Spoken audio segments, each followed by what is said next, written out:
నా పేరు భాస్కర్రావు. భాస్కర్రావు గారు, మీకు ఓటు ఉందా? ఉందండి. ఊర్లో పెద్ద మనిషిలా కనపడుతున్నారు. కాదండి బాబు, నేను మేకప్ మీద ఉన్నానైతే కుర్రోని 74 సంవత్సరాల వయసు. అన్నేళ్ళు ఉన్నాయి అసలు నాకు కనపడలేదు తెలుసా. అంటే నమ్ముతారు. అవును, 74 అండి. 49 డేట్ ఆఫ్ బర్త్. 74 ఏళ్ళు అయితే చాలా సీనియర్ సిటిజన్ మీరు అయితే. నాకు లేదులేండి, అది ఎవడో లేదు.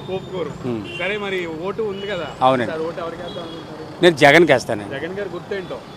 ఫ్యాన్ అండి. 74 ఏళ్ళు ఇంత యాక్టివ్గా ఉండడానికి కారణం జగన్మోహన్ రెడ్డి?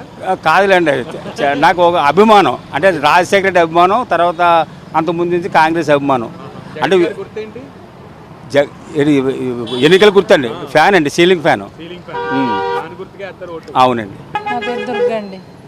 ఓటు ఉందా మీకు? ఉందండి. ఎక్కడ ఉంది? ఇక్కడ ఉంది.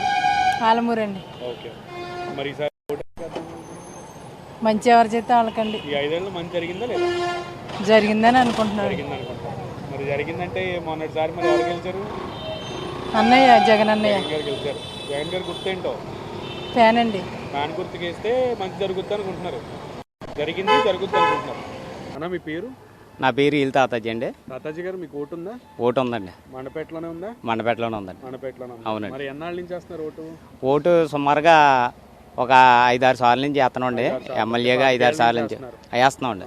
మరి ఈసారి ఎవరికి వేద్దాం అనుకున్నారు? ఈసారి అయితే మేము 100% తోట తిమ్మతుల గారికి మేము ఓటే తెలుసుకున్నామండి. 3 సార్లుగా ఎమ్మెల్యే ఇక్కడ వేరే ఆయన గెలిచారు కదా. 3 సార్లు గెలిచారండి. అభివృద్ధికి దూరంగా ఉన్నదండి మెంటపడి అంతా కూడా. అలాగే తోట తిమ్మతులుగా వచ్చిన 3 సంవత్సరాల వ్యవధిలో కూడా చాలా అభివృద్ధి కార్యక్రమాలు చేపట్టారండి. ఎమ్మెల్సీగా వచ్చి చాలా అభివృద్ధి కార్యక్రమాలు చేపట్టారండి. ఆయన పనితనం మాకు నచ్చింది. అంతేకాకుండా ఏ కష్టాల్లో వెళ్ళినా సరే నేనున్నానని చెప్పి మాకు భరోసా ఇచ్చే వ్యక్తి అండి. కులాలకు అతీతంగా కూడా అందరికీ ఏమండి త్రిమూర్తులు గారి గుర్తు ఫ్యాన్ గుర్తండి. అవునండి.